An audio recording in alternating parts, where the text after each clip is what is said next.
இப்போ நான் அன்றைக்கி ஒருத்தர்கிட்ட கேட்டேன், வந்தார்.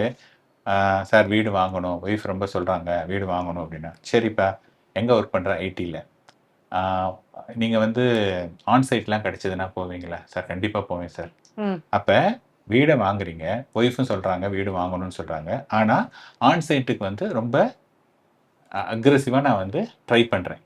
இப்போ என்ன ஆகுது அப்படின்னா, இந்த வீட்டை வாங்கிட்டு ஆன்சைட் போயிடுவாங்க. போயிட்டு இந்த வீடை வந்து என்ன பண்ணுவாங்கன்னா, யாரோ ஒருத்தருக்கு சப்சிடைஸ்டு ரேட்ல கொடுத்துட்டு அவர் அங்கேருந்து இஎம்ஐ பே பண்ணிட்டே இருப்பார்.